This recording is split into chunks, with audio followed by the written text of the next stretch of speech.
Number five is one of the strangest movies I've ever watched, and that is called Hundreds of Beavers. Also,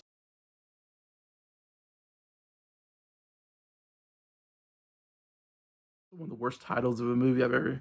And this is another one I've heard a lot of people actually love this movie, and it was in their top 10 favorite movies of the year a couple years ago. I think it came out, and it's so hard to explain this movie, but it is this guy, maybe a comedian who wrote and stars in this movie, whatever, and directs it probably.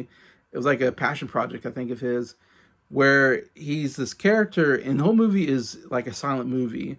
There's no sound as far as conversation go. Like it's like almost it plays like like a silent movie. You're just watching the actions going, and you get an idea of the story. But this guy, his business gets ruined by some beavers, and so he spends the whole movie trying to kill beavers. But it's so cartoonish. It's almost like you're watching like a live action cartoon, and that's why a lot of people like it. I think it's interesting.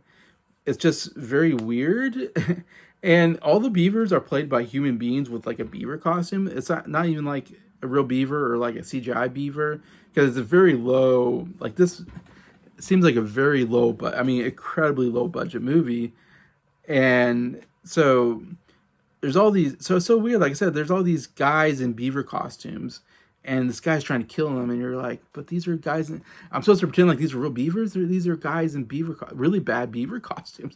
Like it's so obvious, it just takes me out of any reality of this movie. And like sometimes a beaver dies and then you get like X's across their eye. It's so weird, so stupid. I would say this is the most stupid movie I've ever seen in my life.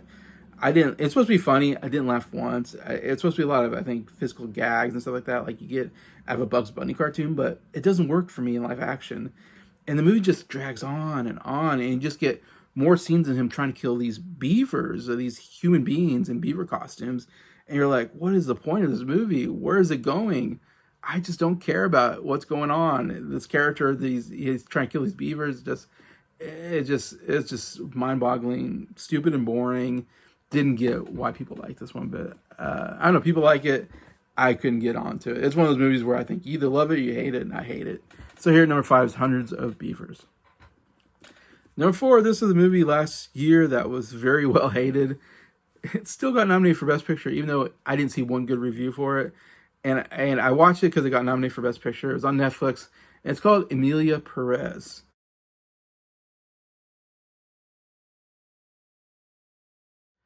And yeah, this is such a horrible movie. Like I said, got so many. Again, it's a musical. I said Joker, Fully I Do is like the worst musical. This is a really terrible musical. The singing was really bad. They got people that really couldn't sing, and it was all in Spanish.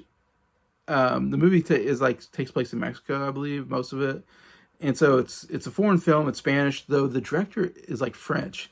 It's weird. It's like it's directed by a French guy, but it's all in Spanish. And so it's this guy's look at Spanish culture, which is weird because he's not from Mexico or Mexican culture. And so I know people from Mexican culture don't like the movie because they feel like it really did a good job, explaining their culture or put it in a good light. And then people who aren't in the Mexican culture thought it was just stupid and boring, like me. And the whole plot is this guy, a cartel leader, wants to become a woman, and so he can get out of the cartel business. Yeah, it's such a what a strange plot. And there's this whole scene where them singing about doing this surgery. It's just oh, you're just like, oh my gosh, what is this? I've never seen anything like this. It's pretty boring. It's really dark. I think overall, I think the performances are really pretty terrible overall. Um, I said music is terrible, and the ending again is horrible. Where a lot, I'm not gonna say who, but some of the main characters just die at the end, and that's it. And I'm like, okay, this is a very depressing movie, and just overall, just one of the worst plots ever. I think in a movie, and just so boring. It's in Spanish. The music's terrible. Yeah, it's just abomination. Never should have got nominated for Best Picture. It's just insane. So this is number four, Emilia Perez. Number three is a movie that I had worse than Emilia Perez, though it's worse because it's so bad it's almost funny. So it's almost kind of fun to watch just because of how bad it is. But I had to put it here at number three, and that's Madam Web.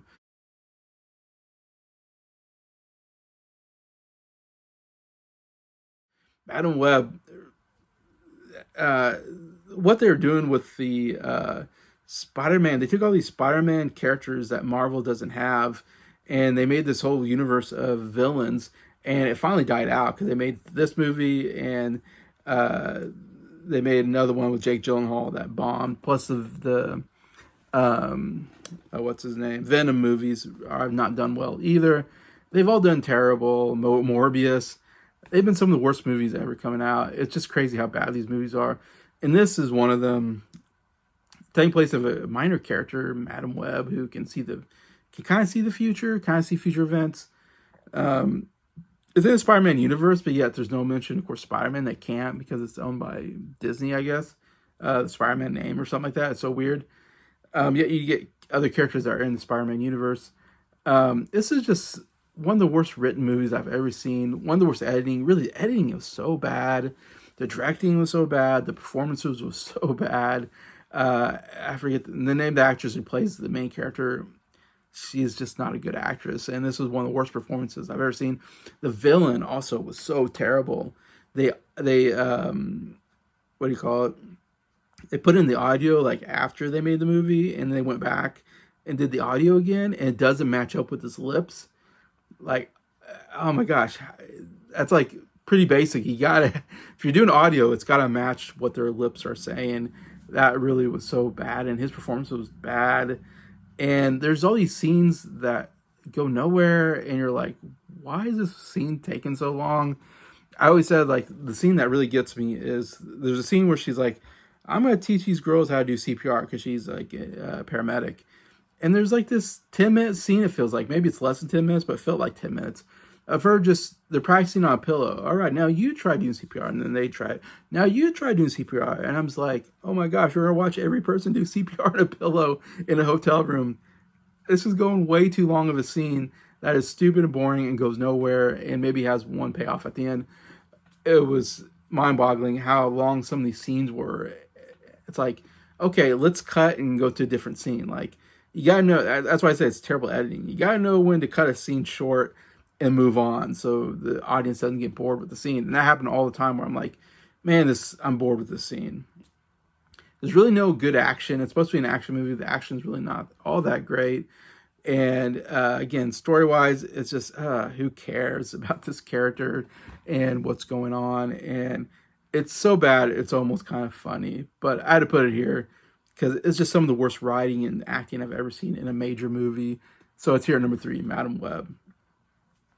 Number 2 is in my top 10 worst movies of all time list, and that is called Blonde.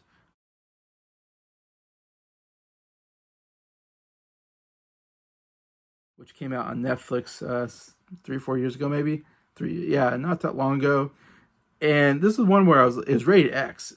I remember it's coming out, and it's like over 3 hours, I think, or something like that. It's like a really long movie. It's like rated X. So I was like, I don't think I want to see this. But when my friend Mike from Did You See That reviewed the movie, and he gave this really terrible review. The review was so bad, I was like, I might have to watch this movie to see how bad this movie is. And Mike even said to me that he would love to see my review. So I was like, okay, I'll watch it, see if it's bad as what I'm hearing from other people. And it is. It is so bad. This director doesn't know how to direct. It's such a strange, it felt like he's really he's very artistic, but doesn't know how to tell a story.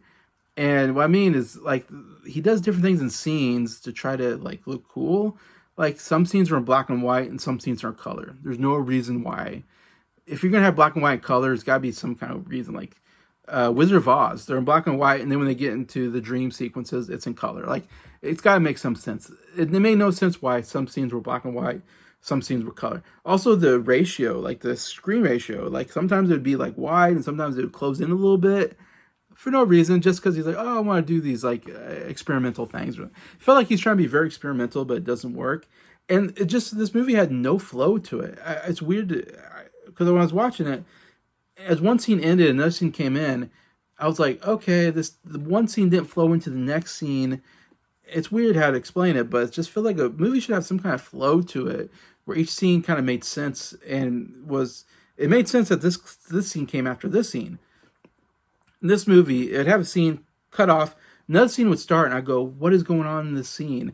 And characters would show up that they don't explain who they are, and I'd be like, who are these people? They should do a little bit better explaining like who people are and introducing them, and then the story goes from there. It didn't do that. In fact, I mean, one of the worst scenes to me was that the scene starts and then she has a threesome with these two guys. These two guys show up and they have sex, and I'm like, who are these guys? Why are they having sex with Marilyn Monroe? I should say this movie's about Marilyn Monroe. And it's like, why are they having a threesome? Like, does she know? I guess she knows these people. I don't know who these people are, but she's having sex with them. It's like that. To me, that was like the worst scene where I'm just like, I don't get what's going on here. And as my friend Mike said, this was a movie about Marilyn Monroe. And I didn't know much about Marilyn Monroe coming into the movie. And after watching the movie, I still don't know much about Marilyn Monroe.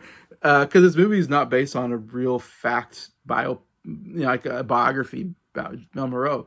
It's written off of this guy who wrote a book that really doesn't showcase, exactly who Marilyn Monroe is. So it's a weird source material. Again, it's too long. There's obviously some like graphic sexual scenes, why it's rated X. And the worst scene, I should say, the worst scene actually is she's pregnant in one scene and she starts talking to the baby. And then we see like the baby inside her stomach and the baby starts talking back to her. It was one of the stupidest scenes I've ever seen in my life. Where I'm like, okay, this movie was so bad, and that just made it even worse. Like, it jumped a shark, even though it was already bad. And I was like, I need to walk out, but I was at home, so I couldn't walk out of the theater, kind of thing. Like, if I was in a theater, I'd walk out at this point. This is so bad. So yeah, number 2, and again, one of the worst movies I've ever seen in my life, and it's Blonde. All right, number 1, worst movie I've seen in this decade. And again, this is actually like my second. I think I had it in number 2 is the second worst movie I've ever seen in my life, and it won Best Picture in 2020. To show you how bad of a year 2020. 2020 is the worst year I think of my life, of maybe in the United States. I mean, it's not because of the Civil War and all that, but it's such a bad year that we got one of the worst movies I've ever seen, and it won Best Picture. That's how bad of a year it was, and that is Nomadland.